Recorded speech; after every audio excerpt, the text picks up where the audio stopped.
सेवक आपके मध्य आपके आरोग्य लहर वॉल्यूम 98 यानी कि 98 के लिए उपस्थित है।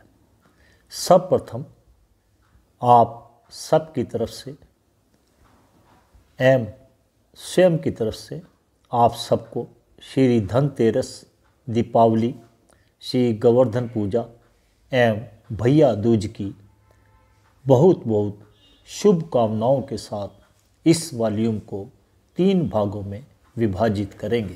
प्रथम भाग में भाई समान मित्र माननीय श्रीमती एवं श्री विजय कुमार गुप्ता जी एवं पूजनीय बहन श्रीमती शिवदयाल प्रेमकांता बजाज जी के साथ आपको श्री बरसाना में श्री राधा रानी मंदिर के दर्शन के साथ साथ वहाँ के संक्षिप्त इतिहास का वर्णन भी करेंगे।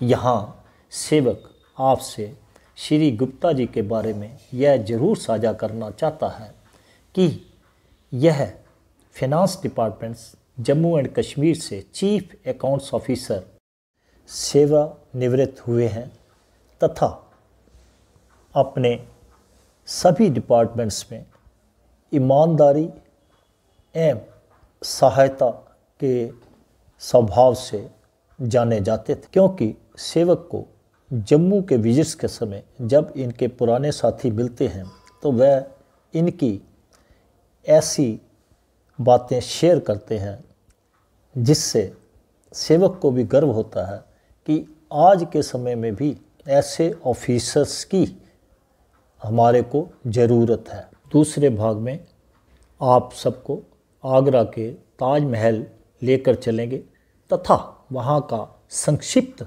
वर्णन करने के साथ साथ वहाँ के 3 स्टार होटल की सर्विसेज के बारे में कुछ अंश साझा करेंगे जहाँ पर हमने रात्रि को विश्राम किया था। तीसरे भाग में आपने पूछा है कि बच्चों के कानों में पस पड़ जाती है तथा कई तरह के रोग लग जाते हैं, इस समस्या के निदान के बारे में बताएं।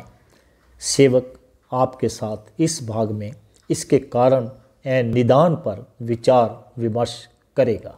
सेवक आपको श्री राधा रानी जी के मंदिर, जिन्हें श्री लाडली लाल जी व श्री जी मंदिर के नाम से भी जाना जाता है, जिसका अर्थ है बिलव्ड डॉटर एंड सन, बरसाना प्रांगण में दर्शन करवाने के लिए लाया।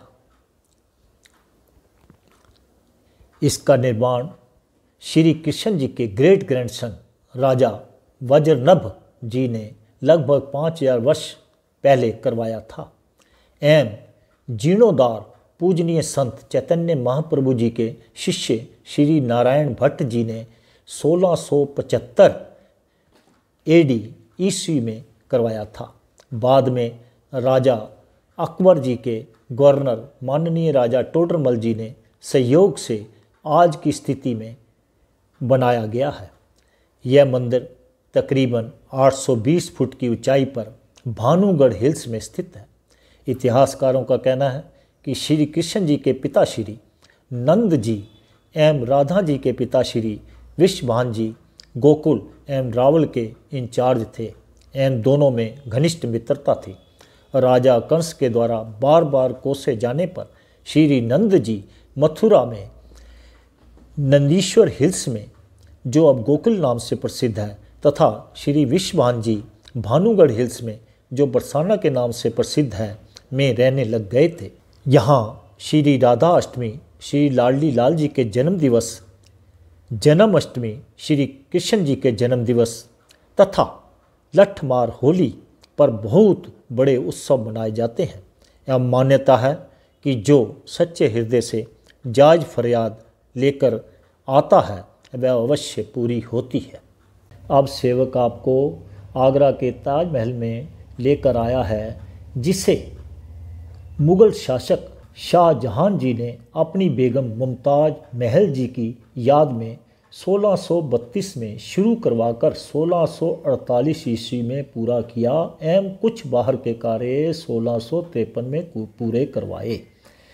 ताजमहल को 1983 में यूनेस्को वर्ल्ड हेरिटेज साइट पर विस्मरणीय स्थानों में सम्मिलित किया गया। इसको देखने का आनंद सनराइज के समय आता है। कुछ लोगों का कहना है कि सनसेट के समय फोटोग्राफी और भी अच्छी लगती है। सेवक यहाँ यह भी साझा करना चाहेगा कि विदेशी पर्यटक सनराइज एवं सनसेट के समय इसे देखना अधिक पसंद करते हैं। सेवक आपको ताज 3 स्टार होटल, पुरानी मंडी, ताजगंज, अपोजिट नगर निगम इंटर कॉलेज, आगरा में लेकर आया है। यहाँ पर हमने सब ने रात्रि को विश्राम किया था तथा यहाँ का स्टाफ बहुत कोऑपरेटिव है। रेंट एवं खाना भी काफ़ी किफ़ायती दामों पर मिलता है। इसके साथ साथ यहाँ पे व्हीकल पार्किंग स्पेस भी अच्छा है तथा आपसे भी कहेगा कि अगर आप आगरा आएँ तो एक बार इनकी सर्विसेज का लाभ जरूर उठाएं। सेवक अब आपको यहाँ के मैनेजर श्री अनिल हसन जी से मिलवा रहा है। अनिल हुसैन जी, मतलब आपके यहाँ ठहरे तो काफ़ी अच्छा लगा सेवक को भी, और इनके साथ श्री विजय गुप्ता जी जम्मू से आए थे फैमिली के साथ, हमारी सिस्टर भी है, तो वो उन्होंने भी आपकी काफ़ी तारीफ की। तो सेवक ने महसूस किया कि आपके इस होटल का आपकी आरोग्य लहर वॉल्यूम में भी जिक्र करें कि जो यहाँ पे आए ह्यूमन बींग्स तो वो आपके यहाँ ठहरे। आपके यहाँ रूम भी अच्छे हैं, फैसिलिटी भी अच्छी है, खाना भी आप उनकी चॉइस का बनवा के देते हो। आप कुछ कहना चाहेंगे विजिटर्स के लिए? विजिटर के लिए देखिए सर, मेरा सबसे पहला एक तो आपका गाड़ी पार्किंग बहुत सेफ है, यहाँ पर गेट 1 पार्किंग है, और दूसरा ताजमहल के 200 मीटर की दूरी पर है, 5 से 7 मिनट के रास्ते पर है। सबसे बड़ा प्लस पॉइंट ये है, कोई भी अगर ताजमहल घूमने आता है तो मेरे प्रॉपर्टी सबसे नियर ऑफ ताजमहल के पास है। और जैसा कि आपने सुना, अनिल जी ने बताया कि ये जो होटल है ये ताजमहल से अप्रोक्सीमेट 200 मीटर के करीब है, और पार्किंग सुविधा भी यहाँ पे अच्छी है, क्योंकि सेवक भी जिस गाड़ी में आया था यहीं पे पार्क किया है। तो आप भी कभी आपको आने का मौका मिले तो आप यहाँ पे जरूर आएँ। अगर आपको किसी तरह की कोई शिकायत हो तो आप सेवक के इस चैनल पर कमेंट बॉक्स में जरूर लिखें। आपका सबका धन्यवाद, और अनिल जी का भी, इनके पूरे स्टाफ का। जय हिंद, जय भारत। अब आते हैं तीसरे व अंतिम भाग में आपके इस प्रश्न पर कि बच्चों के ईयर्स व कानों में पस का पड़ना व दूसरे रोगों का होना तथा इसके निदान पर भी विचार साझा करेंगे। देखिए, सेवक देख रहा है हमारी बच्चियां, बच्चे, बहनें, भाई कानों को साफ करने के लिए कई यंत्र यूज़ करते हैं, जिनमें ईयरबड्स, बालों की सुई इत्यादि।